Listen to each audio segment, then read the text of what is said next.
Remember what I showed you in the first video to this? This is part 2. And I asked the question, what does it mean when a man or woman swears to support the Constitution of the United States and the Constitution of their state when they want the job, they want that seat of office? Remember that? Now, to support this little girl right here, support is helping her, make sure that she's fine, everything's good, all that? Or is it to tear her down, tear her down, tear her down? Talk nasty, talk dirty, she's an idiot, she's a dummy, she's this and that. Is that the way you're supposed to treat this child? No. No. Oh, what a wonderful, you delivered your lines so beautifully. Oh my goodness, how beautiful you looked up there, and your hair was just perfect, and I loved your outfit, and the light was shining on you so just right. You glowed. You were amazing.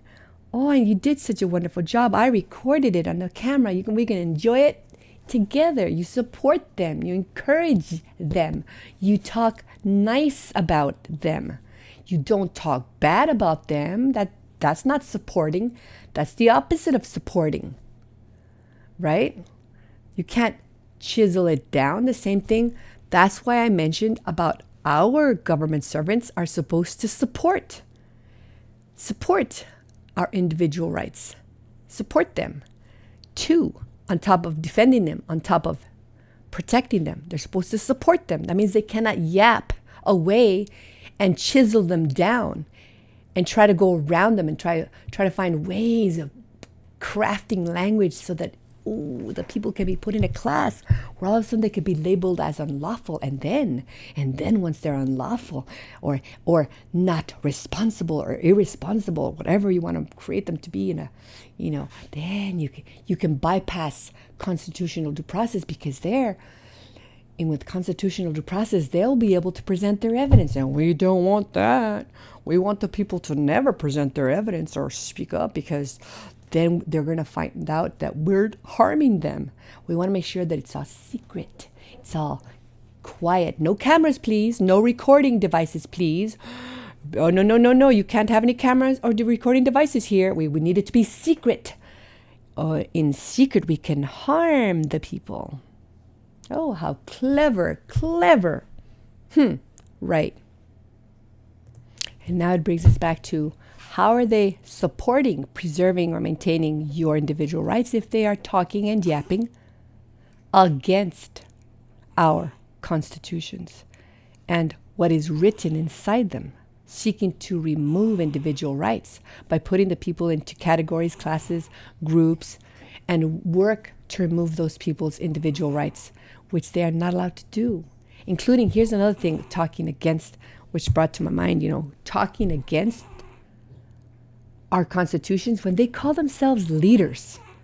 How dare they call themselves leaders or your rulers when they are servants? They volunteered to become servants. They didn't volunteer to become leaders, rulers. No, sirree, don't do the switcheroo on us. That's a switcheroo. What's that? That's talking against the terms of the contract. The terms say they are to be servants. It doesn't say they're supposed to be leaders. They're supposed to be our trustees, not our rulers. Come on, man. All right. So it says, with the lame excuse of doing it because there is a compelling public interest, or it is for the good of the whole. They are in favor of protecting only the whole and refusing to comply with preserving, protecting, and defending the people's individual rights. All the people have individual rights, and all, let me see, put a little S right here. There it is. You see, right there. All rights are the people's property. So your rights, guess what? Your rights are your property. They are to defend and protect and support your property. They are to do that. That is the law. And to not do it, that is against the law. When they swear and sign, they may not pick they may not pick and choose which term in the contract they feel like obeying. The law is in the contract because the contract makes the law. And that's the maxim for another day to show you. Okay, now here, this is you'll find in the Senate government, you'll see Foundation Senate, the Constitution. Let's see, where is that? Okay. Yeah. Okay, so this, I found it in the Senate, in the government of the Senate Federal Constitution. It said, before he enter on the execution of his office, he shall take the following oath or affirmation. I do solemnly swear or affirm that I will faithfully execute the office of President of the United States and will, to the best of my ability, preserve, protect, and defend the Constitution of the United States. Okay, they swear. Or you know what? If they don't swear, if they don't affirm, they're not to be hired. They're not allowed to be hired. So if you guys ever find out there are people, there's some working in our government seats of office, they're occupying our seats of office and they never took the oath of office, ooh, I'm going to tell on you, that is bad. That is so bad. That is unlawful because we didn't allow that. We said they had to do it. They had to do this before he entered the execution of his office, right? So they have to do it.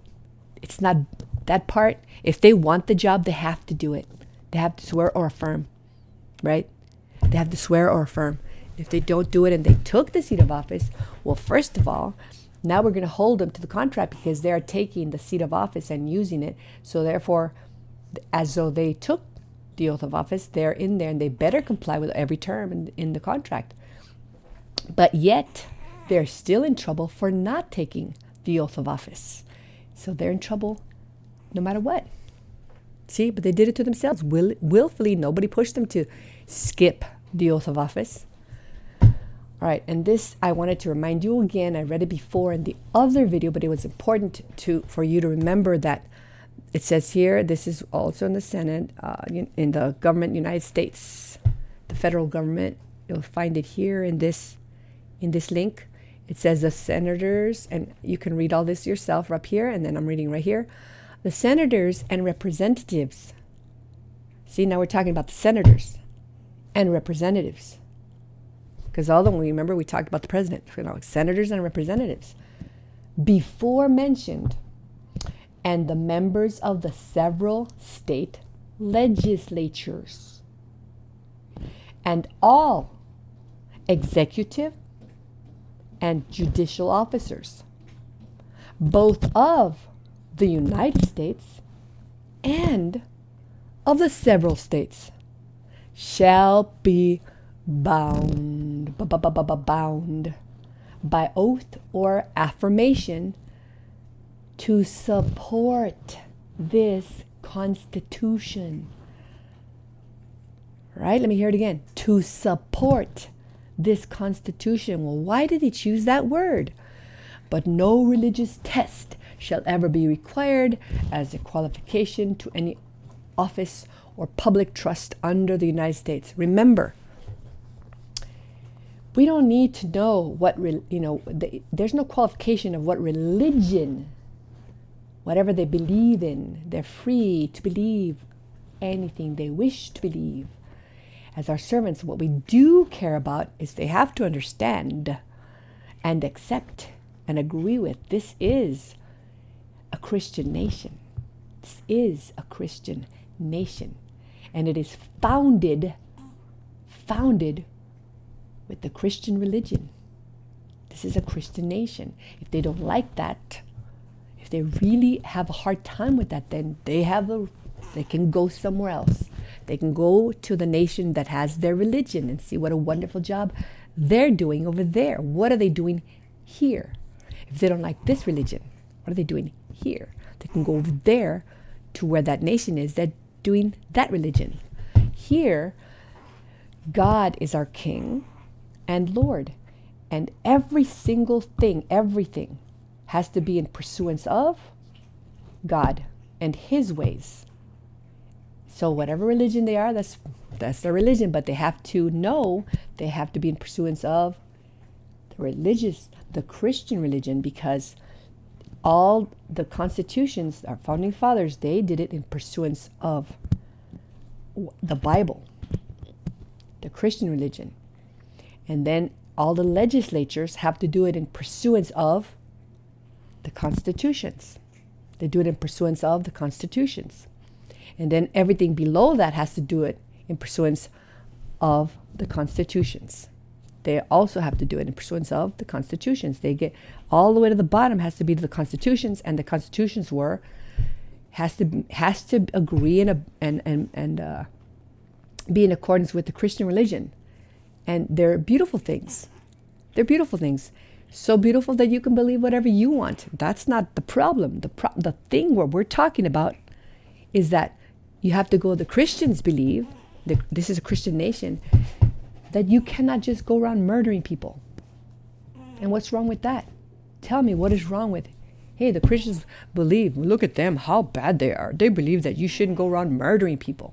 Ooh, so bad. That's ridiculous. That's a very good thing. Aren't you glad that Christians believe they shouldn't go running around murdering people? Isn't that a good thing? That's a very good thing. That you shouldn't steal from people. Isn't that a good thing? Well, that's what the Christian religion is. We believe that because God tells us that. We better not. We must not. It's in the 10 Commandments. And there are a bunch of commandments in the Bible. More than the 10 Commandments, there's a bunch of them. And you can even boil it down to love God with all your mind and your strength and your soul and whatever, with all of yourself. Love God. And then the second one is love your neighbor as yourself. Now, that encompasses a whole lot of really good things, isn't it? Like, okay, what is wrong? You love yourself. You don't want somebody to come just burn your hair at night, right?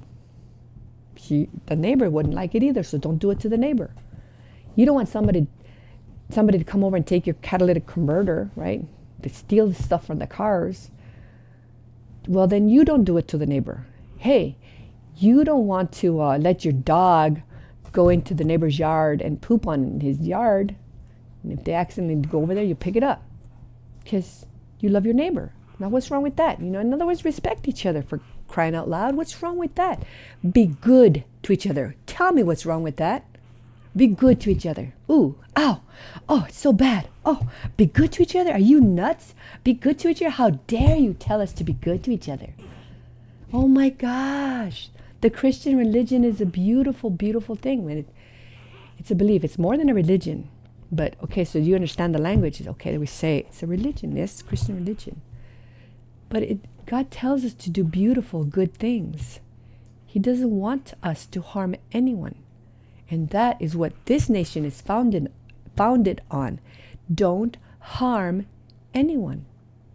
So no matter what religion you are, you cannot go harming anyone, because that's the Christian religion. We believe we please our God. We obey our God. Our God says, do not harm anyone. Be good to people as though they were yourself, right? Love your neighbor as yourself, as you love yourself. You love yourself. You should love yourself, and that you're good to yourself, but you're also good to people, and you're doing good things. That's good. Good is good, and bad is bad. And when they say, "Oh, that's a bad ad," what they say? That's stop changing the words around. I can't stand that. I really can't stand it, because then you're calling good bad and you're calling bad good, and that's dumb. That's just dumb. Just don't do it. Let's just call good good and bad bad, and it's clear. Let your yes be yes and your no be no. In other words, don't give yes a different meaning. Don't give no a different meaning. Let it be exactly what it says. No be no. Yes be yes.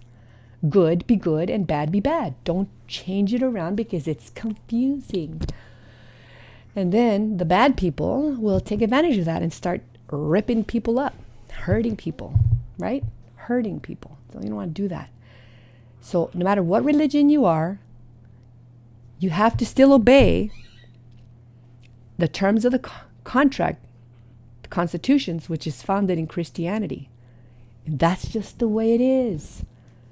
It's historical. It happened. It happened. It happened. That's the reality. You go over there to another nation and you got to face the reality of whatever's happening over there. Whatever happened in history over there, the truth is the truth. You can try to say a different truth, or not a different truth, but say something else that is not the truth. That will not change the truth. That's just you changing the narrative. But that doesn't change the truth. You're lying. So this is a Christian nation. That's just the way it is, and it's good. It's good for everyone because we believe in doing good, because we answer to God. If we're bad, if we steal from someone, what the law will do to us, that's one thing. But what God will do to us, it's a really big different thing, and we don't want that. We believe God is almighty and all powerful, and we don't want God to give us what we deserve for stealing from people. So just don't steal from people, and then you eliminate that trouble. You won't have that trouble. If you just don't steal from each other, you won't have that headache, that trouble. It has headaches to come with it. Just don't do it. Just be good to each other. And government servants are servants, and they must benefit the people, and they're not allowed to steal from the people. They're not allowed to rob the people. They're not allowed to take things from the people. If they believe it's justifiable, and they have jurisdiction over the people that they did something wrong, and they have evidence, they have the testimony of witnesses under oath, under penalty of perjury. So if they lie, they get sent to jail, right? They can't lie, be false witnesses. That's in the Bible too. No false witnessing. No lying about people, saying things that are not true about someone. They can't do that. You'll be in trouble with God. Forget the law down here of man. That punishment that God dispenses, it lasts eternity. It lasts for all eternity. And no, you don't want to be there for eternity getting that penalty that God gives. You don't want that. So it's good advice that God gives. Love your neighbor as yourself, and you won't get in trouble with me. Love your neighbor as yourself. Don't do anything harmful to your neighbor. Don't trick them in a contract. Don't be tricksy and to try to get something out of that. Get something out of them. Wrench it away from them. That's sneaky behavior. Don't do that. Just be good. Be good. Anyway, okay, so too bad. If you don't like this religious talk or the Christian talk, well then turn it off, and you don't get to know the truth of the rest of the information that you're going to need to protect your loved ones and yourself, and you won't get it. And because I'm sorry. Well, I'm not sorry. People get used to saying I'm sorry. But no, I'm not sorry. I'm Christian. I'm glad to be Christian. I would hate to not be Christian. That would be a disaster if I was not Christian. I fear God. I love God. I fear God. I know what He can do. It's to tremble, to fear God, to tremble, knowing what He can do. Are you crazy to try to hurt others so you can be in trouble with God? Hurting others, yeah, it hurts others, but you're in trouble with God. That's who you're in trouble with. You messed with God. You harmed His people that He created. You can't do that and get off free. Anyway, that's that, and I'm sticking to that. You like it or not? You like it, good. You don't like it, too bad for you. I am convinced by evidence that as servants under contract to support our constitutions, to even speak against our constitutions, against anything they contain, is the opposite of support our constitutions. Servants must protect our rights as a whole to the furthest point and stop going further when it will trespass against individual rights. Both must be maintained intact. Look at this. It's the truth. Well, like my daughter says, when she says whatever she says, she likes to be very truthful. She says, well, it's the truth. And yes, it is. And how can you argue with that? Let me give you a crazy example so you can see why individual rights are very important. And remember, you are the owner of individual rights. Once they get us used to having our rights trespassed and we feel helpless, they can take away more until they're all gone. We're not helpless. We're the people, the creators, institutors, establishers of governments, the ones that have the power to reform or abolish what we create. Yes, sir. Let me make this bigger for your lovely eyes. Let me make this bigger. Let me see a little bit bigger here.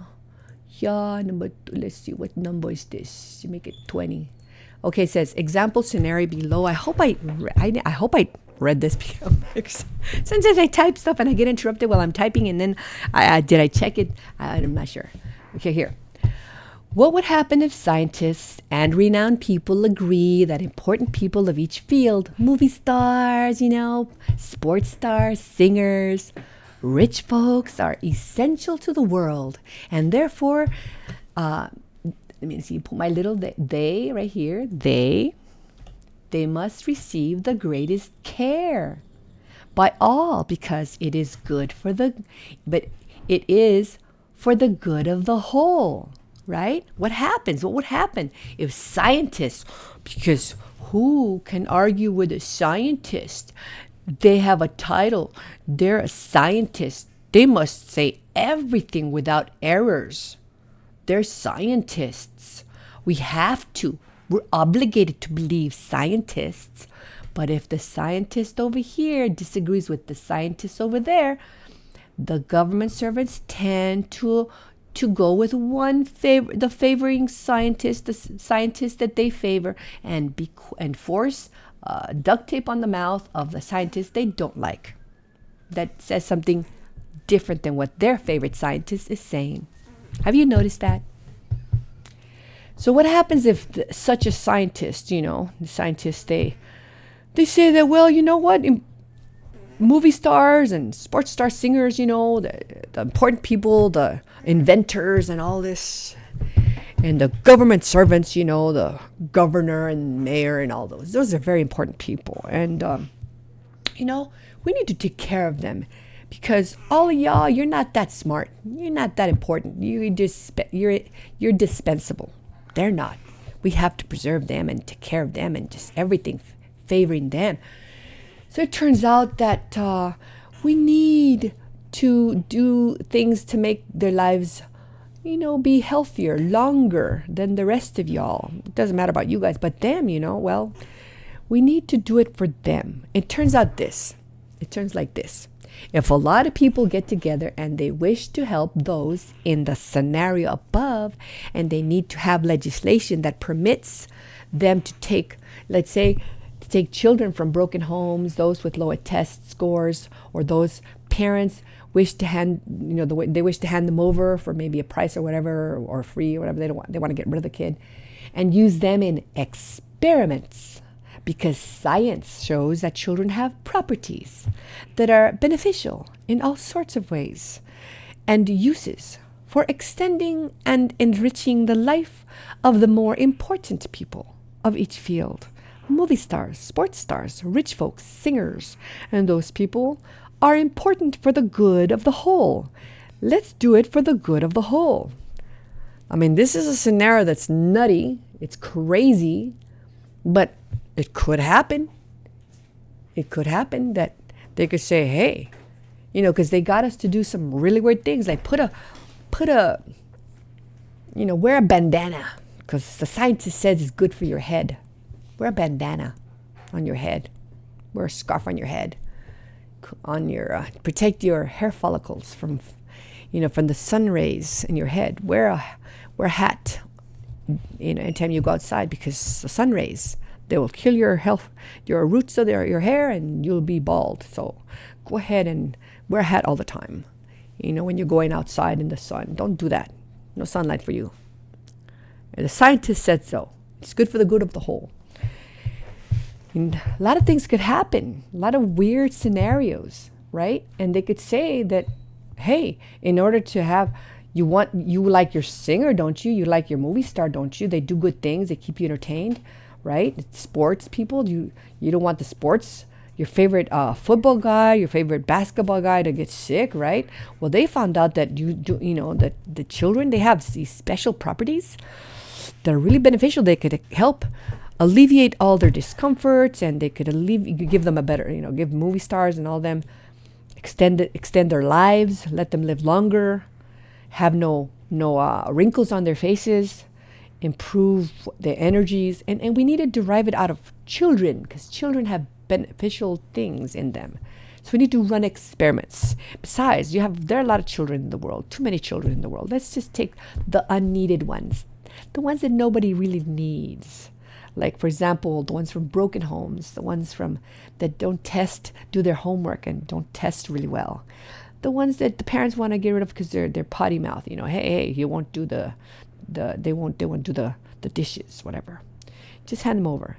Hey, legislate that. And a bunch of people say, hey man, I'm a movie star. Hey, I'm a football player. I want to live long. Let's help pass this legislation. Let's encourage our legislators to pass that. Then they run around doing all that to get that legislation passed, and they write the legislation. Okay, so if a lot of people get together and they wish to help those in the scenario above, and they need to have legislation that permits them to take children from broken homes, those with low test scores, and those parents we stand them over and use them in experiments because scientists show that children have properties that are beneficial in all sorts of ways and uses for extending and enriching the life of the more important people of each field. Movie stars, sports stars, rich folk singers, and those people are important for the good of the whole. Okay, what would happen? They decide they will need lots and lots of children to experiment on. They want to experiment on them for the good of the whole. The legislature agrees it is a good idea. It would be for the good of the whole. So they write legislation and that they could do it because it is a compelling public interest, which makes all they say sound like they care about the public, about people. It's a compelling public interest. Well, hate to break it to you. No, I like to break it to you. That legislation would be null and void. With no force of law, it would go against the contract. But those servants who wrote it and worked to get it done and promoted it are in breach of trust for that legislation. They directly attacked individual rights.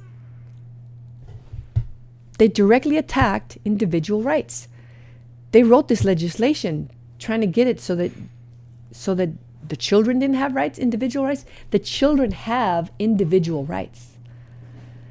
There is no age limit that says only if you are of this age you have individual rights, or if you are outside the womb, then you'll be having individual rights. No, all the way inside the womb, outside the womb, you have individual rights. You are one of the people. Yes, one of the people. And you are free and independent. You're created free. Though God creates you lovingly, and then he lets you be born. And you are born free, not a slave. God doesn't let you be born a slave. People are the ones that run around trying to make people slaves. God lets you be born free and independent. You don't have a king or queen or government over you. You just voluntarily decide to be in that. And you can go in and out, like I said in the other videos, like a yo-yo, inside the civil society or outside the civil society. Go in and out as you please. If you want to go in for 5 seconds, you get out for 10 seconds, you go back for 15 seconds, you go out for an hour, you go back for 2 hours, whatever you want, whatever benefits you. You are the almighty, on the earth, all powerful, right? Not all powerful, you know what I'm talking about. You are the powerful, one of the people. Only God is almighty. So now you know they cannot even write legislation. When they wrote that legislation, that's not in pursuance of our Constitution. So that's that's in breach of trust. That's an attack, because by the time you were trying to show and point out, hey, wait a minute, that's not in pursuance of our Constitution. By that time, they already like been hurting people, or they put you in such a dangerous position that they could have hurt you by writing that. And that is, they can't do that either. That you can remove them from maladministration. You know what I'm saying? Individual rights are equally constitutionally guaranteed by servants who are hired and paid to protect them. Let's look at the word support. Keep in mind that as one of the people, you have the highest status.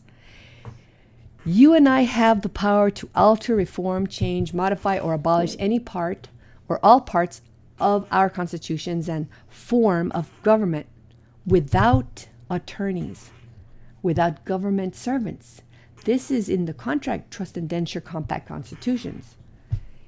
Let me show you why, what's going on. It is written there to protect the people, right? From all three branches. Because, okay, if one unfaithful servant or two unfaithful servants or three unfaithful servants, what about 100 unfaithful servants? What about 1,000 unfaithful? What about 1,000,000 unfaithful servants? Now what are you going to do? Now what are you going to do? What happens if they all decide to become unfaithful servants and in breach of trust? What are you going to do then? Just roll over and wait for the boot to press on your neck? Are you going to do that? No. It is written there to protect the people from all three branches of our government, because the possibility is real that one day all three branches may work together to take control and oppress the people. It is a possibility. So we have to make sure we're safe from that scenario, that all of them or the majority of them decide to become unfaithful, in breach of trust servants, right? You still are in control because you're still one of the people, each one of us, right? So our wonderful founding fathers made sure to write it in the contract that we can alter, reform, or abolish whenever we, and I say it a bunch of times, we, not the government servants, whenever we the people think it is needed. Not whenever they think it's needed, whenever we the people think it's needed. When we think our safety or our happiness require it. So if it should come the day when all three branches work to oppress the people, it would be ridiculous to think we need our servants in those three branches to give us permission to exercise our, and I put here, or, let me put, our authority as trust protectors and secure our safety from in breach of trust servants, right? What are you going to do? If all of them decide to do it or the majority decide to do it, you're just going to roll over? You can't just roll over. You're the one with all political power. You institute governments. You establish governments. You reform, alter, and abolish governments. That is your powerful right. You didn't know that, huh? Did you already know that? Did you already know that? We the people have the authority. We are the creators and abolishers of all government by right, lawfully, without servants' permission. And I put a little thing right here, without servants' permission. Okay? We have the authority to secure our liberties, especially when all government servants decide to be in breach of trust. Whenever any part of government or constitutions are not benefiting the people, are not benefiting all the people, including the weakest and most impoverished people too, then it is time to alter, reform, modify, change, or abolish our government and make it benefit the people, as was the reason the people established governments in the first place. The contract term is there if they refuse to comply with the contract and go harm the people. Some are of such a mind that they refuse to stop harming the people, even when we let them know they are hurting us. We let them know and they still want to hurt us? They still want to trespass against our individual rights? That's no good. Look around and see if they are complying with what you read, all our constitutions in all 50 states. Okay? And I write in. Okay? If not, then, if not, I'm not going to punctuate. I could be sitting here all punctuating all day. You know what I mean? If not, then join us in letting them know in writing. In writing. No running around carrying flags or signs or running and marching in parades. We don't have to do that. We don't have to go leave our houses. Some of us are tired and we have limited time. We do it at home. Just get on your computer. Make sure you have a laptop or computer, and you're there. Okay? You can do this in a way that they cannot ignore. In a way they cannot ignore. For our loved ones' sake, before we are under the boot of oppression and unable to breathe. They are all called the following titles, right? Bill of Rights, Declaration of Rights, Declaration of certain constitutional rights and principles, and rights and privileges. Those are the 4 names that you will find in our constitutions. The majority of them say Bill of Rights and Declaration of Rights, those 2 titles, right? And then there comes the list of the rights that are written so that our government servants know what to do and what to avoid doing, and also for our posterity to know how to point and say, look, you were not supposed to do this. Why are you doing it? Look at this is right here. It's my guaranteed right. Why are you not letting me exercise my guaranteed right? You are in maladministration, and that's the least of your worries, because if 2 of us testify against you trespassing and not letting me exercise my constitutionally guaranteed right, well, that's treasonous behavior. Now that's something to worry about. Don't do that. Okay, has the government or any of their agencies hurt you, harmed you, made your life worse instead of better by them failing to comply with the terms in the contract? If so, then that is maladministration. And this is a term that makes it easy for us to have them get off of our seats of office that we created to be used by faithful servants that can read and can understand what they are to support, maintain, defend, and protect at all times. Okay? So, hopefully you're learning some things, right? New things maybe. Hopefully you're learning some new things, and hopefully you're learning, refreshing your mind about the old things. And I hope that once you read, please go see the sources and then teach, get a YouTube going and start teaching that small item and say, I don't know the other stuff, but I can know this. Okay, and then everybody that listens, make sure that whatever you hear or read, make sure you check the sources and then you believe what is written, right? Because somebody could make a mistake. I could make a mistake and say something in error, but don't worry, you can double check it yourself by looking at each Bill of Right and Declaration of Right, and you could see all of the maxims of law. You can see all of these things. You can see. And then you learn more. After that, after you learn those things, you will be giving you more knowledge after that. But you have to have the foundational knowledge. You need to have that first. Okay? So now, government servants use definitions and phrases that redefine you and put a label, tag, new name, or put you into a category. Then they can legislate and tear up your rights. Nothing they do can remove your rights, your status, nor your individual rights. Okay, just know that if they write legislation and they make something a crime that really is not supposed to be a crime, and so now you're labeled a unlawful, outlaw, unlawful, or criminal, or whatever. It doesn't mean that you are. It's just what they labeled you. It doesn't mean you don't have your rights. They acted like you didn't have your rights, and they harmed you and put you through as though you're a person with no rights, someone with no rights, people with no rights. But you still have your rights, so you're gonna see. You're gonna see. This is exciting. This is good news, people.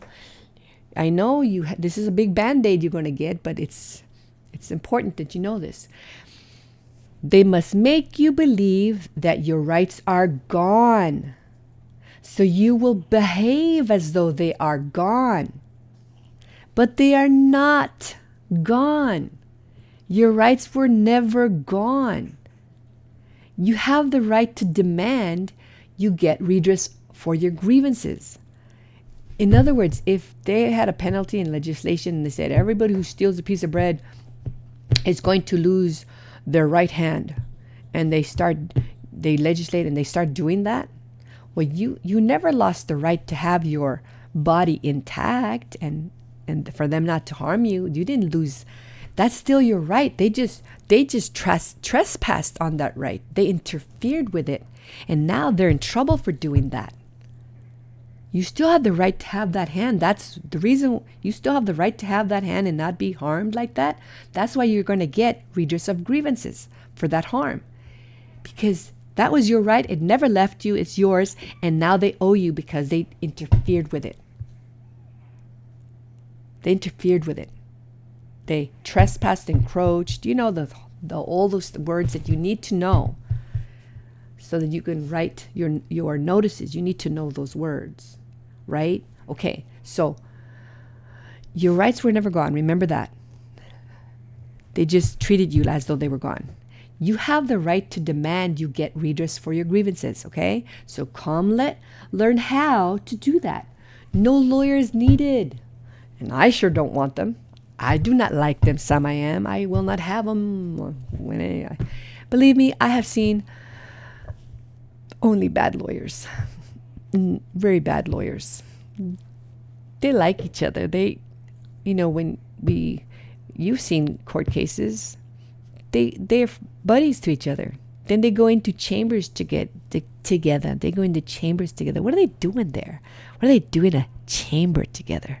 Ooh, what are they doing in there? It's secret. When they're supposed to be out here with you, having everything in public and no secrets. They're not supposed to be in there in secret. Well, that's the rule they made up in this administrative court that looked like a court. It looked like a court. There was somebody dressed in the outfit of a judge and someone in the outfit of whatever, if they had a gun in there or not, a bailiff, whatever. But that wasn't a real court of record, because in a real court of record, it's supposed to be public.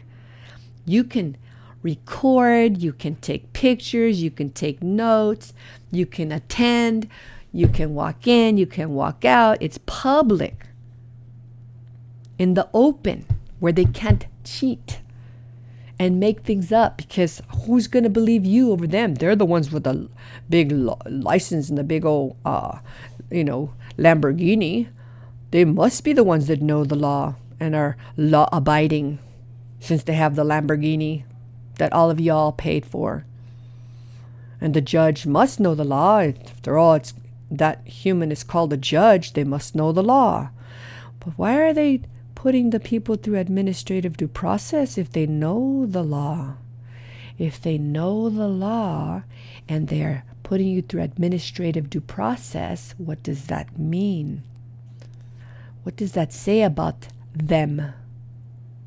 What does it say about them? Okay, so come learn how to do that. No lawyers needed. Use your authority as one of the people. If you want our government to behave as required in the contract, then you must help spread the word about the truth. You read in all constitutions of all 50 states. You see what is written, and now you know what they are to do and not do. Then read your state constitution entirely, Okay, you read the Bill of Rights, Declarations of Rights, right? And then you read the rest of it. Make sure you know the rest of it. Some of it is, you really, a lot of people can understand it quite easily, and then other people might need a little help. But the Bills of Rights, Declaration of Rights, they're really right there. And I mean, some old words may be like encroached, Then you might say, oh, what's encroached? By the way, I didn't find it in Black's Law, fifth, encroached. I have to keep looking for it. I don't see it there, even though it's an important word and it's a law dictionary. Wonder why they don't have it there. I'll look again. Maybe they have it, but I didn't find it. We discuss our reading and ask questions. When we come together in this, we have people from all over the United States, and we meet online, and we are able to talk about the law, and we're able to ask questions and read things and tell each other, oh, read this is going to help you. We're able to do that. So come join us. I welcome you, but I do not welcome, how can I say, sneaky agents or people who are going to be trying to talk pornography, or people who are going to be disruptive, just trying to cause troubles. We don't like that, because we're all volunteers and we're all peaceful, and we don't want reckless people that are just trying to create troubles. We don't like that. So let's just stick to talking about the law, looking at the sources, discussing the sources, behaving yourself, being polite. That's all. Just being polite. Don't be bossy, that kind of thing, and just be kind to each other. That's it. We're not. How can I say it? Like, in other words, if you went to visit your grandmother for Thanksgiving or for whatever, for her birthday or whatever, and you're behaving nicely, you behave nicely with courtesy for grandma. You watched your mouth and didn't start spitting out all sorts of foul language. Just be courteous to others, yeah? And then come along. Come and learn. Please don't start using the F word, which one I'm talking about, because I won't like it. I don't like it. I don't know my boss will like it. You can use something else. Hey, you want to use an F word? Use freakazoid. Yeah, freakazoid. A freakazoid. Yeah, or frankly. You could, say. Okay. So the only way to make the people accept the illusion, the trick that your status as one of the people with power is gone, is to convince you and the other people that you are a label, or in the category such as obligor, not responsible person, or unlawful person, and use their ideas of what that means, and then use that label to say that category or class of people are unfit to have those rights. Yeah, they're unfit. So let's prosecute them without the mandatory constitutional due process in a true court of record, with a trial by jury, with jury of your peers, without paying to use our courts, speedily, without delay, and in a public court, not a secret court. Okay? You understand what you get? You get the big enchilada, you get everything, all the fixins. You get all the fixins here. You get the whole dinner plate. The salad, the bread with butter, you get all the side dishes, and you get the nice tender meat. You get the nice dessert and a tasty drink and a glass of water. You get the whole thing. You're a very important people, a VIP, and you get the whole thing. If they are missing anything, then they trespassed against your individual rights and your constitutionally guaranteed rights. They trespassed. If they take any of these things out, bing, bing, anything, any of your rights, if they remove them, bing, there goes one, bing, no trial by jury. Oh, okay, let's call it trial by jury, but let's not have jury of peers. Ooh, they won't notice that there's no jury here. They won't have the sense to look around and see, is there a jury here in the room? Because they don't even know there's supposed to be a jury of your peers here. They won't know that. The people don't know that it's mandatory and that it shouldn't cost them a dime, a nickel, a penny, anything. And that it should be speedily done. The minute you have a controversy and you need to use the courts, you can go right in there. It's supposed to be comfortable, pleasant, easy to access, easy to do. They're supposed to be helping you in every way so that it's speedily done without delay. No secretness of any kind whatsoever, not even in chambers. We gotta go behind the chamber doors. Oh, Lenore, that the crow or the raven nevermore on the chamber door. No, none of that stuff. None of that stuff. Remember Lenore? That raven nevermore? Okay. No chamber doors. No behind chambers. That's not public, is it? Is it public or is it secret? Do you get a transcript? Do you get to know what they say word for word exactly? Do you get to know what they're saying in there? No, they don't tell you what they're saying in there. I never knew what they're saying in there. Do you know what they're saying in there? Why can't you hear? You're a grown-up. Why they treat you like a little kid that has to be protected from what they're saying? Mommy and Daddy are going with this whoever it is in a big black dress. We're going to go talk privately in chambers. Well, that's so ridiculous, you guys. We've been bamboozled. We've been harmed. Oh my gosh. They made us think that was constitutional due process. Barf. They made us sit there when we had a controversy and they went behind closed chamber doors. How barfy. Barfy what they were doing in there. Barfy. They come out and you don't even know what happened, and then they have they can harm you however they want you, charge you for the time and this and that, and then you lose. And oh my gosh, that is so barfy. But if everyone was there, if it was public, the public would get to hear what's being said or not said, done or not done, and we would notice if it was done correctly. We would all know. And they don't want us all to know, do they? They want to keep it secret. Come into my chamber doors. Let us discuss this alone. These people have to stay out there. They're not people, they're cattle to us. Workhorses, sheep, our turkeys. So they make it that you, an obligor, and not one of the people, must be treated as something less than the people who are their boss.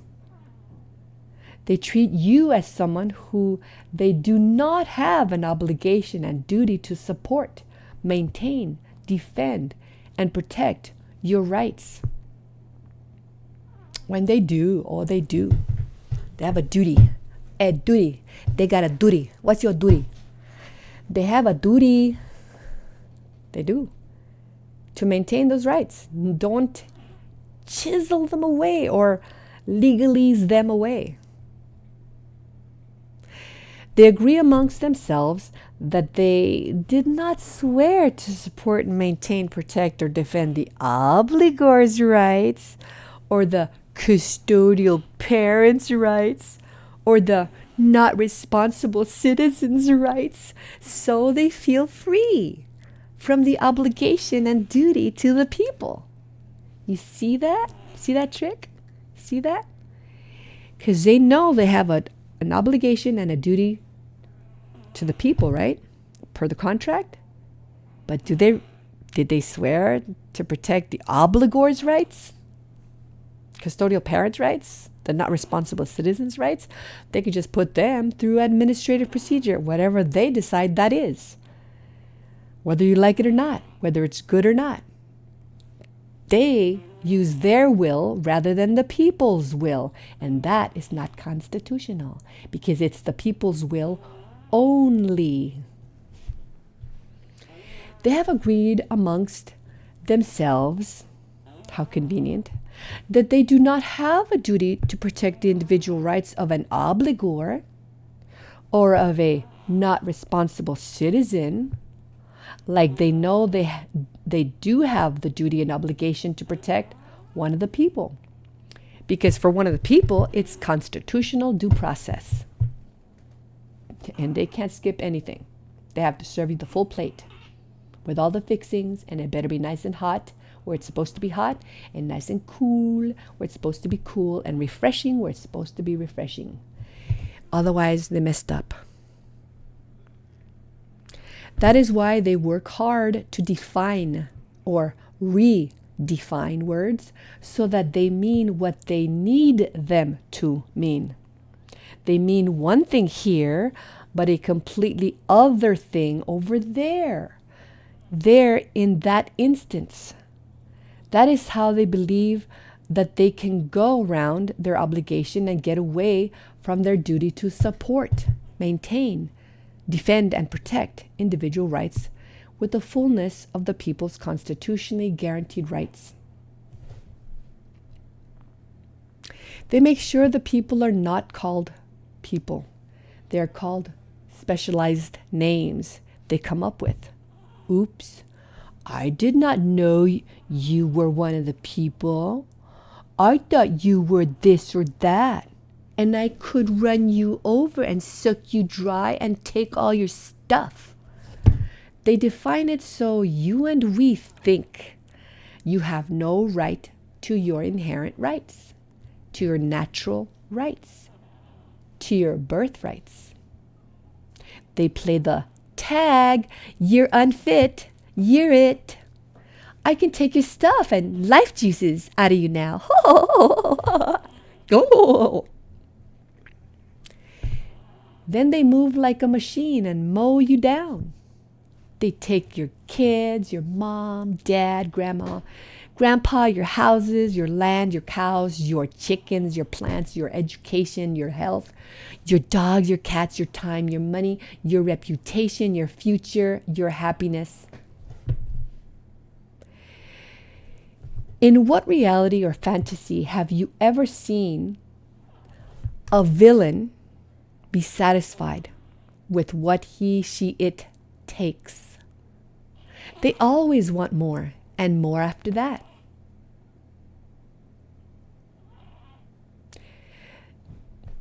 They make court precedents, and then they all claim that they're obligated to follow precedents, even though those precedents they are talking about are not law, are not case law. There is no such thing as a case law, because only the legislature is granted authority to legislate. Are the judges authorized to legislate from the bench? Hello, McDougal. And they were not in pursuance of our constitutions, those precedents they're talking about. There are precedents, and then there are precedents. And the precedents they refer to that are precedents in case law that they are obligated to follow. No, they're obligated to follow our constitutions and what's written in them. That's what they're supposed to follow. That's what they're supposed to be in pursuance of. Everything written under it has to not clash with our constitutions, ever. Government officials, which are officially servants, must not break the law. They must not go outside the law, be outlaws, must not be in breach of trust. When other of our servants fail to prosecute outlaw servants outside the authority of law, then they too are outside the contract and outside the law. They are also failing to follow the law and remain within the law, comply with the law. When government servants fail to comply with the terms in the contract they are paid to comply with, at that point they dissolve themselves and are without authority we granted them, because the authority we granted them was to be used lawfully and for our benefit, not for putting us into categories to conceal our status as the people. So our inherent rights are interfered with and we are harmed. They're supposed to do things lawfully. That's here. I grant you this authority, but use it lawfully, the way I told you in the contract that they're to be used. And then they go running around using it for other things. Doing something else. And claiming that we authorized that? We didn't authorize that. We didn't authorize unlawful behavior, unlawful conduct by government servants. We didn't authorize that. So let's now, finally, let's look at the word support. So let's look at the word support. This is Black's Law 5th edition, page 1291 is, I believe I found it in. But anyway, you can find what page it is. Just look for the word support. It says furnishing funds or means of maintenance. And it also says to maintain. Oh, to support is to maintain. I see. To support is to provide for. Okay. To enable to continue. Oh, to enable to continue. To carry on. To provide a means of livelihood. That's, because support, like when you child support, blah, blah, blah, or support your wife, support your husband, support your kids. They mixed it all. Okay, so to provide means of livelihood for your kids, provide support for your kids. Okay, but this also means to vindicate, to maintain. So this is the part. So to vindicate, you support is like, oh yeah, this is true. This is good. This is right. This is, you vindicate. But here, this is the word I want you to look at. To maintain. To maintain it. If you have a car, or okay, let's say a wagon and a horse, and it's full of the hay that you're carrying, and you got paid to deliver that hay, but you want to go get there faster. And if you get there faster, if you get rid of some of the hay, your horse will go faster because it won't carry a big weight. So you throw some hay overboard. Did you maintain the cargo? You got rid of the cargo. How is that maintaining it? You get there and then they're counting it. It's like, hey, where's the rest of the hay? I didn't know you counted it. Oh my gosh. Did you count it? Did you read the Constitution and count your rights? Did you see what they were? I didn't know you were going to look, so I threw them overboard. Dang.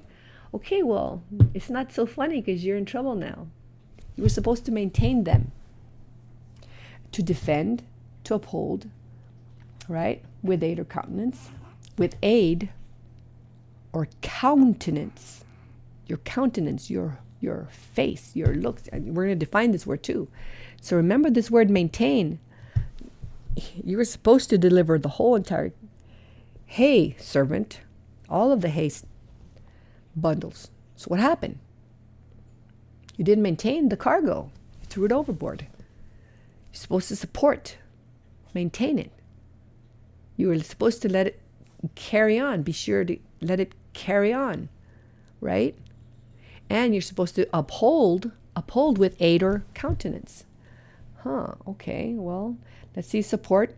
This Merriam-Webster dictionary, what it says support. Support is, it says here, and you can find these at Merriam-Webster dictionary. Look at this website, Merriam-Webster dictionary, and look at these words and see support.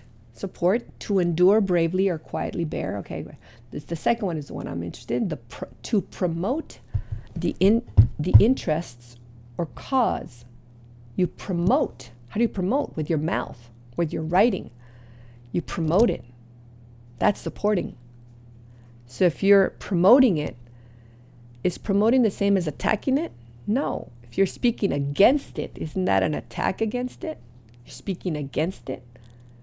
How is speaking against it supporting it? Right? It says to uphold or defend as valid or right. To advocate. You vocally, right?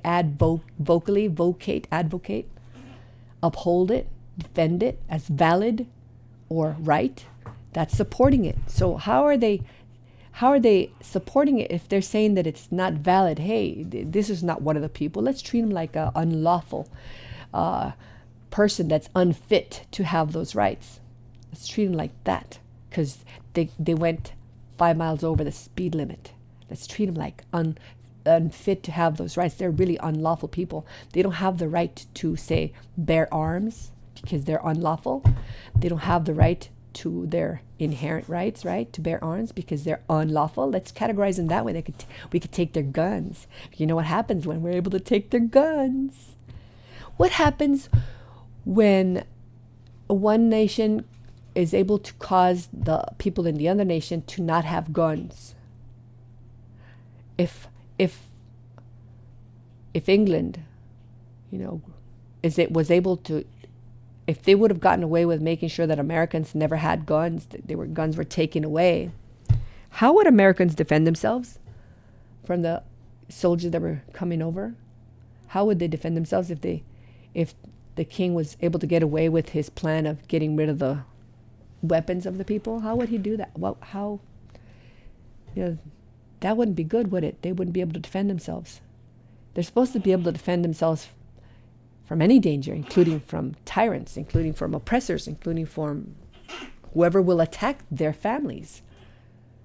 If they can't defend, one nation knows that if the other nation does not have weaponry, they can just walk over there and take them over. They already know that. That's the formula. So why is it that our servants are working so hard to disarm the people? I'm just curious. Why are they doing that? Why are they working so hard to disarm the people and calling it's a compelling public interest and calling it, well, it's for the good of the whole? What about what about the individual rights? Did you forget to, the terms of the contract there? You're supposed to protect that too. And it's equally the same. Hello. See right here, it says, meaning number 3, it says to argue or vote for. To argue for, to vote for. In other words, you're supporting them. You argue for the individual rights. You don't argue against individual rights. That's opposite of support. You don't argue claiming that you're a leader. That's opposite of a servant. So that's opposite of supporting where the contract says you're a servant, you're a trustee. You don't start calling the people the trustee. You're not supposed to do that because that's contrary to the contract, where it says that the government servants are the trustees of the people. Oh boy. So that's what Merriam Dictionary says. That's what they say for the word support. And the word vindicate, remember right here, to vindicate, to maintain, right? That's support. Let's see, vindicate. Well, it says to free from allegation or blame. It says confirm, substantiate. Ooh, you confirm. See, when they support the terms in the constitutions, they confirm them. They don't say, oh, you don't have individual rights. That's not confirming individual rights. See that?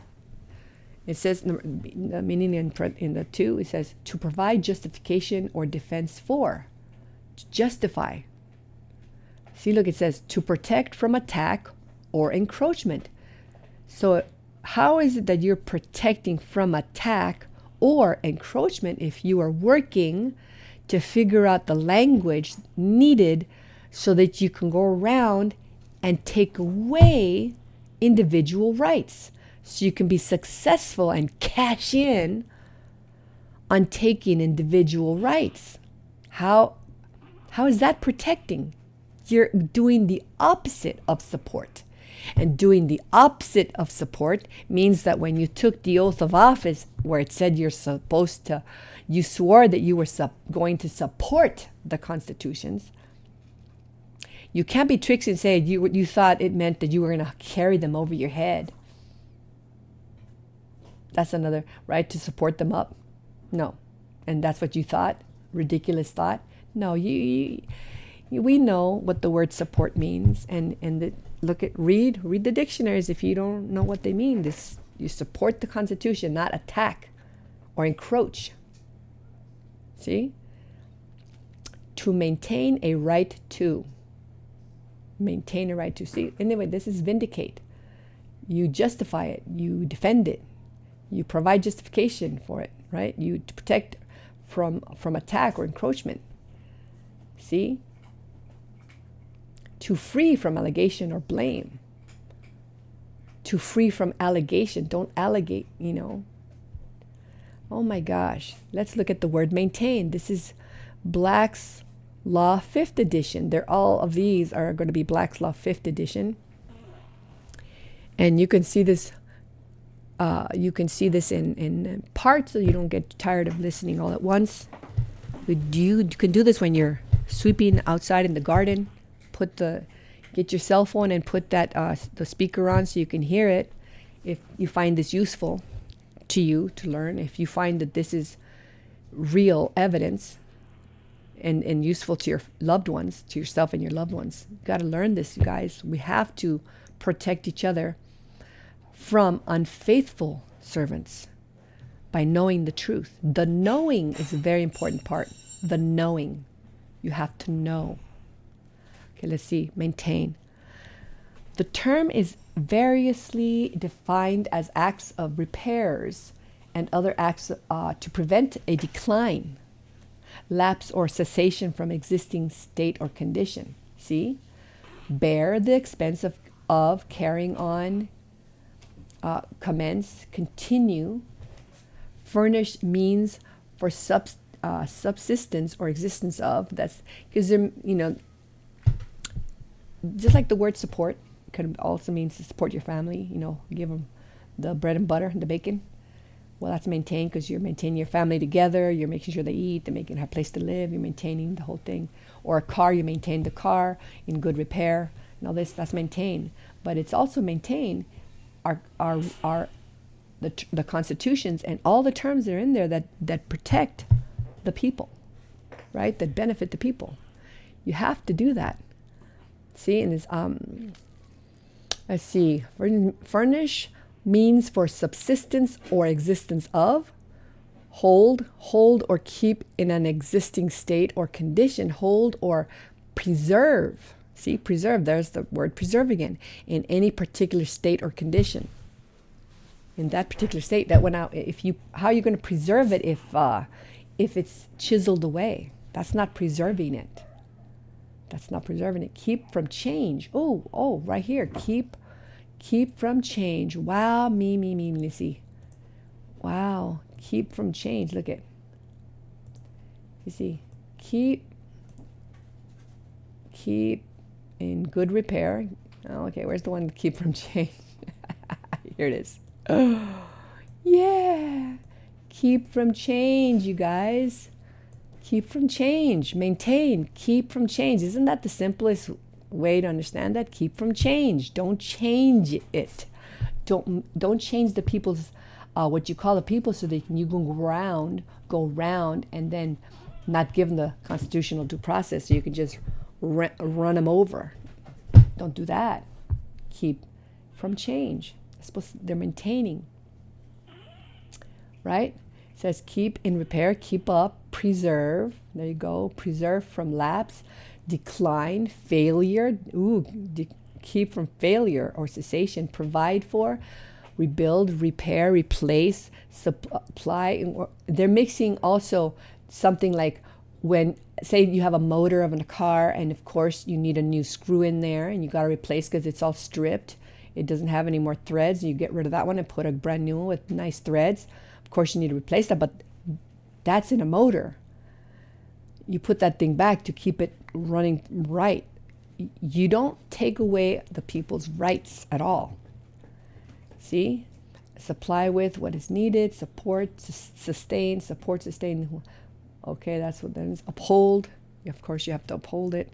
Negatively stated, it is defined as not to lose or surrender. not to suffer or fail or decline.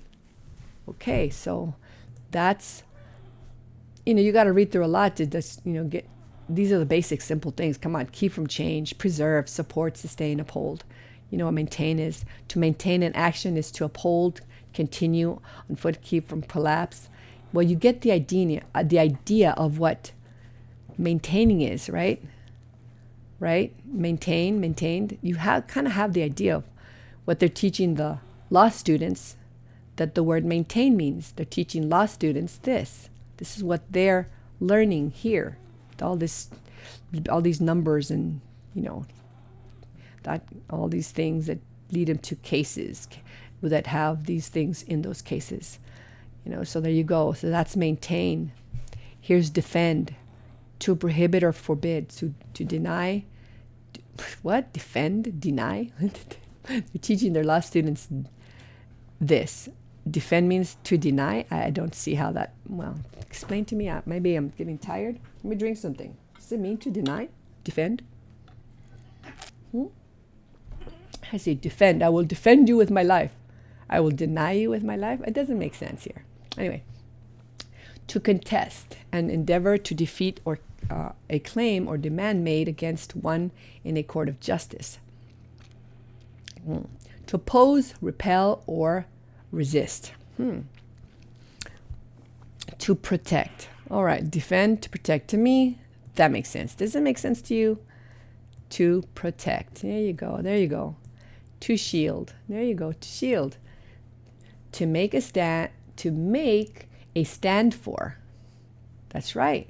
Yeah. Or uphold. Yep. By force. There you go. Oh, guess this one. This is the one I want you to pay attention to right here. Argument.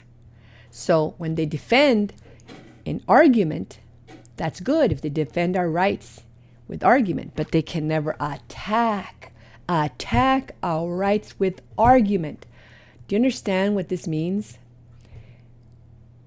With argument, they have to defend, right? With argument. And if you hear them in argument, trying to strip away our rights, trying to find ways of wording things to get rid of our rights, to make us be seen as though we are criminals, as though we are unlawful, creating pits, creating things, situations that they can have the opportunity to call a crime. You committed a crime. Like say if you have, how can I say it? You park your car on your property,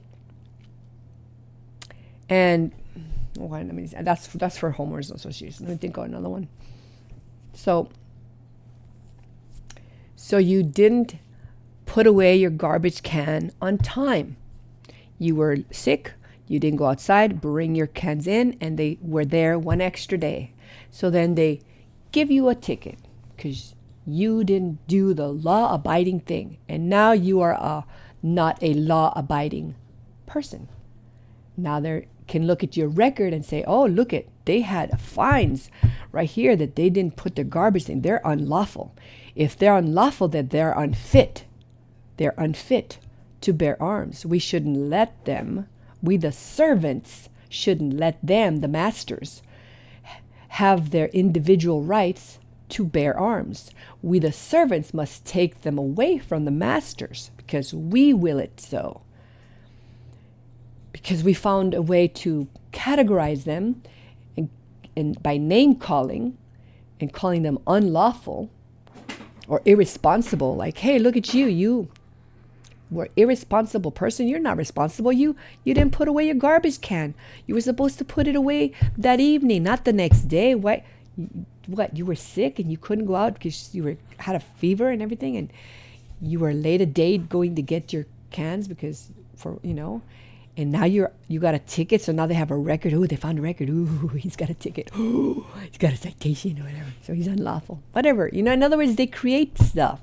They create stuff so they can label you. And once they label you, they feel they got you. And then they proceed as though they got you. But all the while, you still had your rights All the while, you still had your rights. And yet they treated you like they were gone. So now they owe you redress of grievances. See?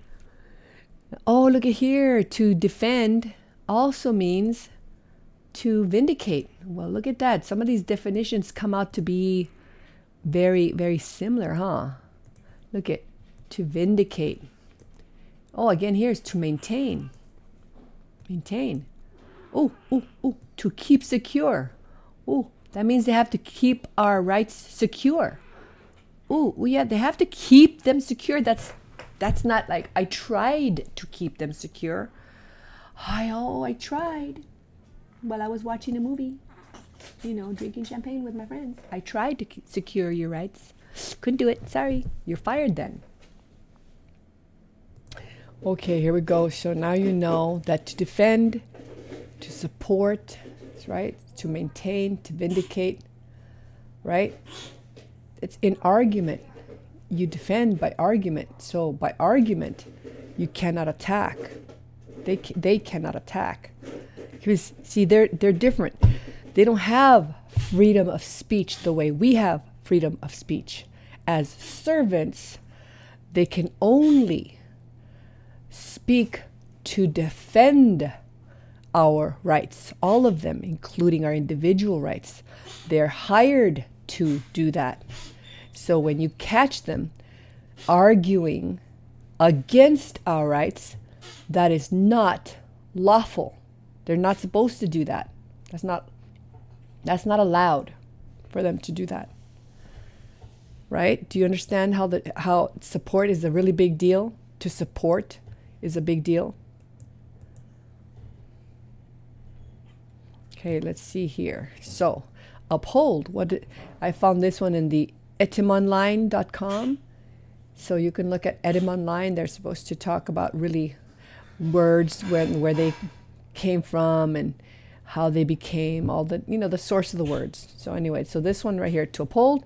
Here's the word again, support, sustain. Okay, they keep repeating themselves. Support, uphold, support. All right. Maintain, there it is. Maintain in good condition or repair. To maintain it. How is it maintained if they are done away with? Argued against. When they get together and figure out how can we, they don't say, oh, how can we hurt them? They don't say it out loud like that. They just try to sample things like, if we try, if we say that they're unlawful, if we say that they're not responsible, if we say that they're an obligor, then we don't, they're unfit really. So then we don't need to give them constitutional due process, right? Because they're unfit, and we already know they're unfit, and therefore they're in a category of unfit. In other words, you know what I'm saying? They play that arguing game, that talking against their rights. But you can see that, right? Now, in this dictionary, Merriam-Webster dictionary, this is also from Merriam-Webster. You can look online.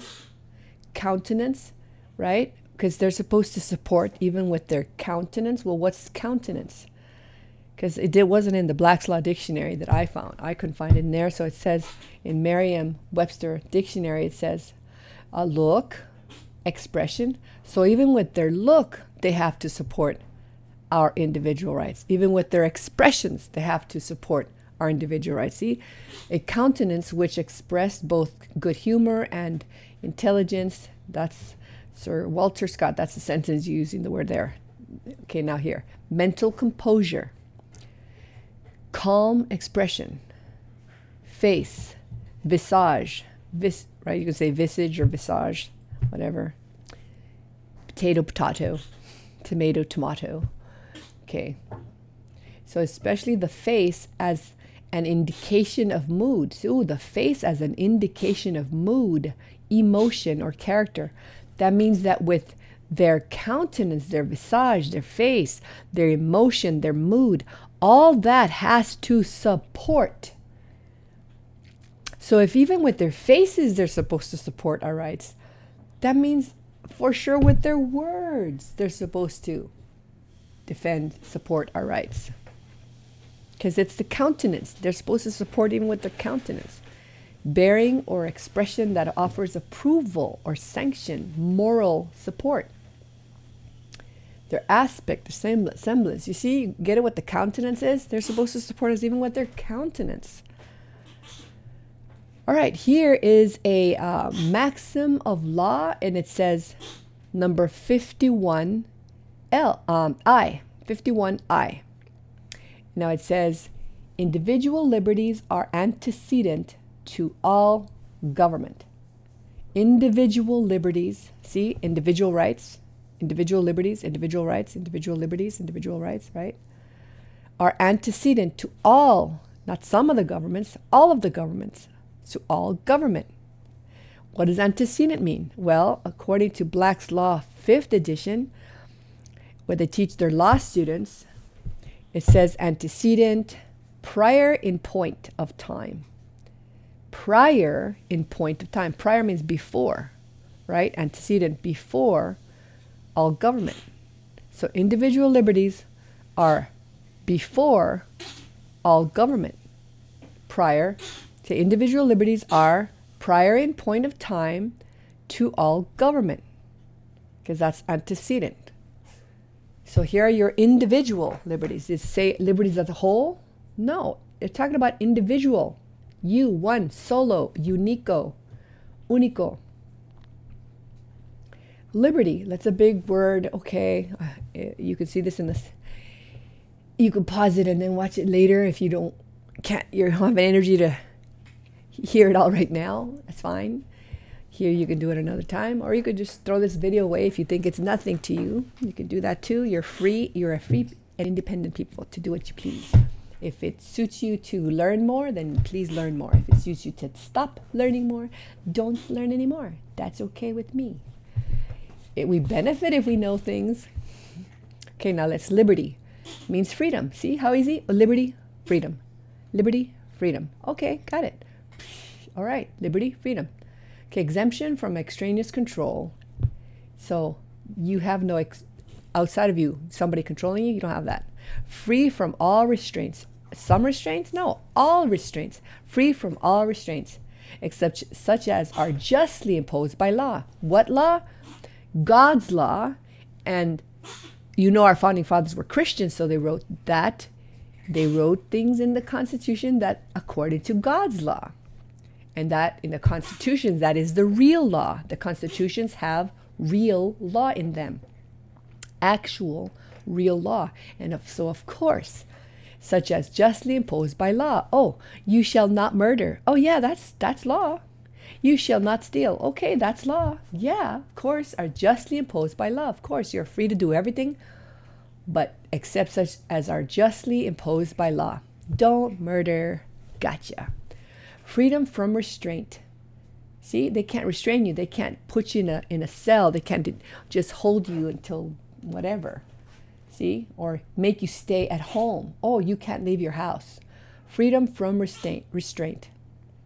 Under conditions essential to the equal enjoyment of the same rights by others. Okay, it says freedom from restraint under conditions essential to the equal enjoyment of the same right by others.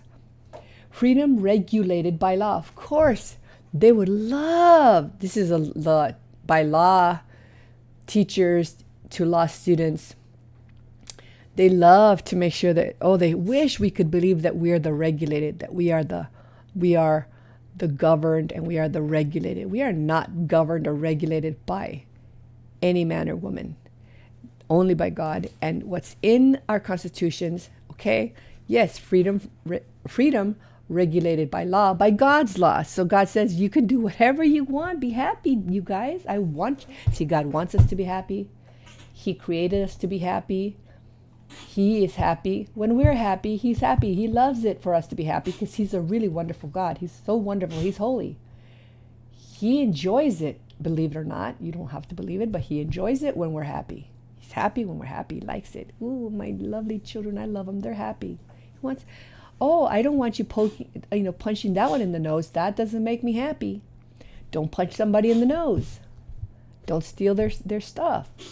Okay, so freedom regulated by law, only by God's law, not by man's law.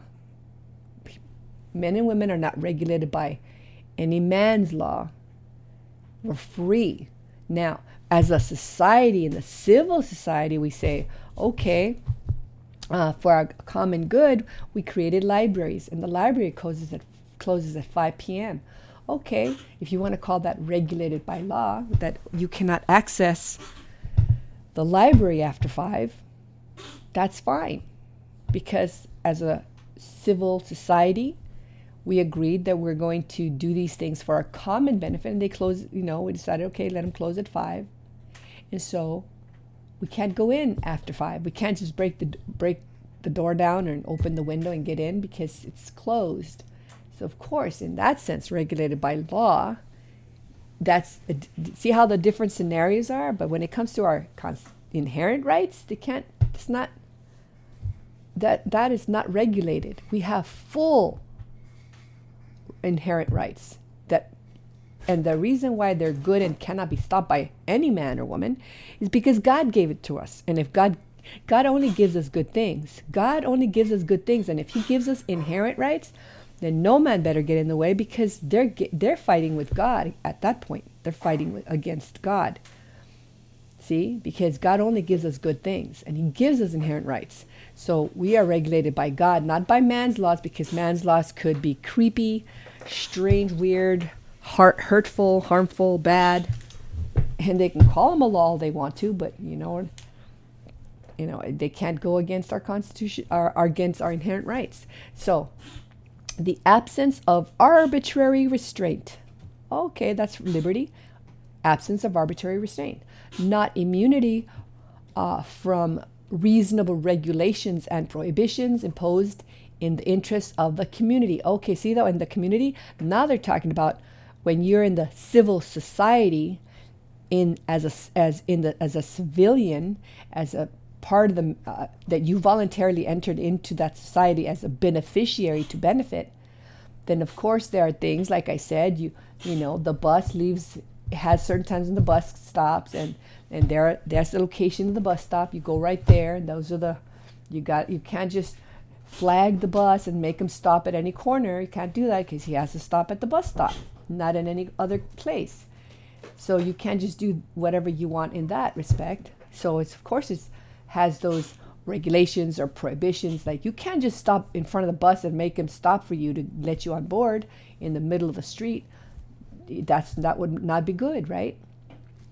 So that's what we're talking about in the community. But freedom, the inherent rights, those no man can touch those ever. No man or woman can touch those. Those are given to you by God, and God only gives good things. So it is not good if they're stopped by someone, because they're stopping God. Then they're trying to stop God. So then it says here, the power of the will to follow the dictates of its unrestricted choice, and to direct the external acts of the individual without restraint, coercion, or control from other persons. Okay, so the power of the will to follow the dictates of its unrestricted choice, right? Because you do have the choice to do things. God says, go ahead and be happy. And people are happy in different ways. Some people want to ride a horse, and that's good. That's what they like to do. Some people like to roller skate. That's good. That's good. Whatever it makes them happy. Follow that. You have freedom of the will to follow that, right? Unrestricted choice. And to direct the external acts of the individual without restraint, coercion, or control from other persons. So no man or woman can control another man or woman, because we're all free and independent, and because only God can intervene and say something to us about anything. And as long as we don't harm anyone, we don't have to do that. And we volunteer into the society, in the civil society, and then we obey the regulation that, you want to go get a plan for something, or whatever, you want to go like I said earlier, to the library. Then you have to wait till it's open. And of course, that you're being a member of society and you're waiting for it to be open. And so see how you're in that way. There are regulations and restrictions, but never in your inherent rights. Inherent rights, those are permanently they're guaranteed. They're yours, and they cannot be taken. Anyway, you are getting the message. You're getting it. If I got it, oh my gosh, you have to get it. The power of the will. And this is also Black's Law 5, and it continues up here. This is the continuation. The power of the will to follow the dictates of its unrestricted choice and to direct the external acts of the individual without restraint, coercion, or control from other persons. Oh, we did this up here. See, I wasn't sure if this came out when I printed it down here. Let's see the next one. So now the word liberty includes and comprehends all personal rights. See, personal to you. Personal means just to you. That's individual, is it not? The word liberty includes and comprehends all personal rights and their enjoyment. You cannot enjoy them if you cannot use them. Exercise them. Take them out and shine the light and start using your rights. How can you enjoy them how can you enjoy bringing a beautiful meal for your family if you can't go to work to get the money to go buy that beautiful meal for your family, if the government servants tell you you can't leave your house when it's your inherent right guaranteed by them, that they're never going to interfere with your personal rights, your inherent rights, your God-given rights. You see? Now, the students are learning this. I hope they're reading this. The word liberty includes and comprehends all personal rights and their enjoyment. And you find it in this case discussed. Now it says, it embraces freedom from duress. They can't apply duress to get you to do something. Like, if you don't stay home, we're going to give you a big old fine. If you open your doors, we're going to arrest you. Oh my gosh, now I have to stay home. Oh, I can't open my business because they're going to arrest me or give me a $20,000 fine. Oh, I can't afford that. Oh, I have to close my doors. See that? That's duress. Freedom from governmental interference. Oh, this one I highlighted this. Did you notice that I highlighted this one? Freedom from governmental interference. And of course, since this is for law students, they try to qualify it so that they don't focus on it's freedom from government interference with your inherent rights. But here it says, in exercise of intellect, in formation of opinions, in the expression of them, and in action or inaction dictated by judgment. So so they wanted to try to get you to read all these other things so you don't really focus on freedom from governmental interference. Or maybe they didn't. I don't know what they had in mind, but I don't know. Maybe they did it in innocence and they wanted just to just give you this opinion. I mean, not opinion, this definition. They thought you needed it right here. Maybe they did it in an example, because really, freedom from governmental interference, that they got to do with, they cannot interfere with any of your rights. Not only in your rights of intellect, not only in the rights of forming opinions, not only in the rights of expressing them, that's freedom of speech and freedom of opinion, and in action or inaction dictated by judgment. In other words, action to go to work. They can't interfere with your action to go to work, or in inaction to, hey, I don't want to wear a tattoo of a Tweety bird on my face. See, and the government wants you to do that. See, it's freedom from governmental interference. Yes, in those things they can't interfere, but the rest of your stuff either, they can't interfere with that. That's what I'm saying. That, did they forget to write that? Maybe they just forgot to explain that further in more detail. Look, in the formation of opinions, of course they can't regulate or interfere with your conscience. Formation of opinions. or in the expression of them, where you speech, your freedom of speech.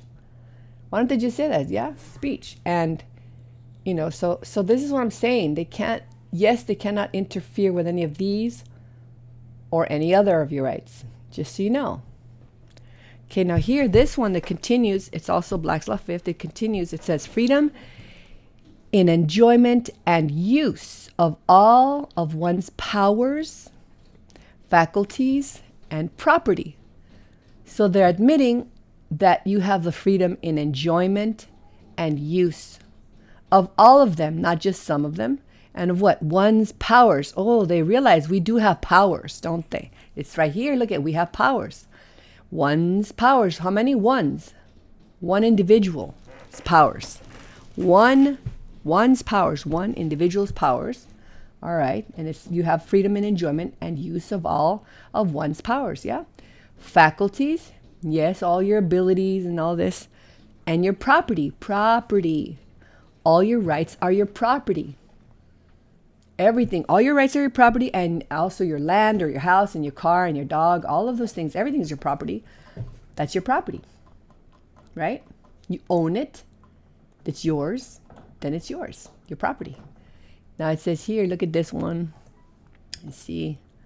This one says, let me make it a little bigger so you can see it. This is for your family if they want to know. This is Maxim of Law 51B. 51B, it says, the government is to be subject to the law. For the law makes the government. The government is to be subject to the law, for the law makes the government. See? The law, because the constitutions, that's where we wrote the law. That's the contract. They agreed. They signed. Now it's a complete contract. They're getting paid to comply. And now it is a government that we created, instituted, established, right?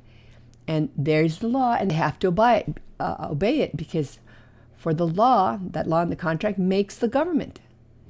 If they break the law, then they're not in the government anymore. Remember, they dissolve themselves. They dissolve themselves, because the moment they step out of the law, and they do something contrary to the law, outside of the law, look at, for the law makes the government. That means the opposite is true then. Breaking the law dissolves the government. See? For the law makes the government. That means breaking the law gets rid of the government.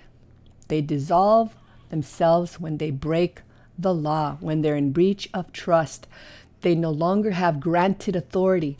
They shouldn't be in the seats of office, not for 1 second more. The moment they breach, because for allowing them to a little bit longer, that's the time when they can break more laws and harm the people even further. Who knows what they would do? We don't want to be harmed, and we definitely don't want to be in danger of being harmed. So either way, we don't. You see what I'm saying? This is an important one, you guys. I know it's cute little puppy wuppy, and look at, she's training him, and it's a good, obedient government servant. Look at, sitting there obeying the commands of the people, right? It's obeying, it's obedient, so it's a good servant, faithful servant. The government is to be subject to the law, for the law makes the government.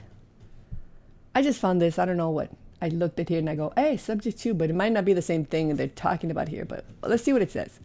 Oh, it says subject to. There's a term called subject to? Okay, what does it mean? Oh, it means liable. Liable? Subject to means liable.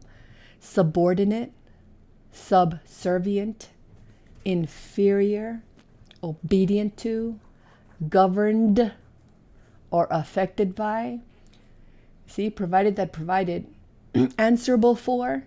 That's what it says here, subject to. They're subject to the law. What law? The law in the contract. Because the law in the contract makes the government. So if they break the law, they break the connection they have in the government. They are no longer able to be there. They are in breach. They are outside the law. They have broken the bond of the right to be there, the privilege to be our servants. They are in breach. They cannot continue to hold our power, our granted power, because that granted power can be very dangerous if wielded by unfaithful, law-breaking, contract term-breaking servants in breach of trust, in breach of the trust indenture. You see? They are subject to the law. What do you think of that? What do you know? Look what it says here. So, if they prosecute, let me make this a little bigger because you can't see, you might not be able to see it. I like it number 20 for you can see it. Here I'm gonna go doot, doot, doot, doot, doot. There you go. So you can focus on this. It says, so if they prosecuted you for crimes they created with their sneaky use of language, legalese, Latin, and vague and ambiguous language in legislation, rules, mandates, regulations, executive orders, junk talk from foreign entities that have no say in the people's rights, you have the constitutionally guaranteed right to have redress for your grievances. It does not matter how long ago they hurt or harmed you. Lapse of time does not bar the Commonwealth. We are not stopped by time to get our redress for the hurts, harms, wrongs they inflicted on us. That's good news, guys. And here you go, Maxim of Law 51L. This one says, lapse of time does not bar the Commonwealth. So lapse of time, tick tock, tick time. Oh, they hurt me, long ago, 15 years ago. Oh no, the statute of fraud says, the time's out, or the statute of limitations, whatever, says that it's too late. I only had X amount of time to go ask for my rights to be restored. Too bad for me. No. Lapse of time does not bar the Commonwealth. See, we are the people. We are the people. Everything must benefit us. It must benefit the beneficiaries, which is us, as walking around in the society. It must benefit us as beneficiaries. Then if it doesn't benefit us, we stand up, we go and we take our places as the trust protectors and alter, abolish, modify, change, whatever we want to do, fix, whatever is wrong with our government. And so we are to benefit at all times. And we never said, hey, if our government servants harm us, we only have 20 days to say something and have them fix it. Or we only have 1 year. Or we only have 5 years. We didn't do that to ourselves. Now, the government servants can write that, and they may be under a restraint that they, as government personnel, they may not have time to restore their rights, to say, hey, I was wronged, this is what happened, here's my evidence, fix this. They may stop each other and themselves if that's what they want to do. But as the people, lapse of time does not bar the Commonwealth. And if it doesn't bar the Commonwealth, it most certainly doesn't bar the people who are born free and independent. And if the born free and independent people have been harmed, as soon as, because before our courts were not really helping the people because they were not making sure that the people being put through administrative procedure were actually, if they're in administrative procedure, that means they're government personnel. How come they weren't verifying, double checking, triple checking, quadruple checking to make sure that they don't accidentally put the people through administrative due process? They weren't being careful. So it's their problem. They created the harm. And as soon as we find out and we can correct this wrong, and now we're going to have good, faithful servants, doing what they're supposed to do in the terms of the contract and redressing the redress of grievances, redressing our grievances, of course, it doesn't matter how much time has passed. It doesn't matter. If you have evidence that you have been harmed and it's real evidence, it's going to be seen. It's going to be addressed. And now if you have evidence and it shows it, then you have the right to get that redress for that grievance, for that harm. It doesn't matter if 100 years passed. You have to have evidence. Show your evidence. And there's ways to gather the evidence. There's ways to get it, put it together, and then present it. So if lapse of time does not bar the commonwealth, it doesn't bar the people.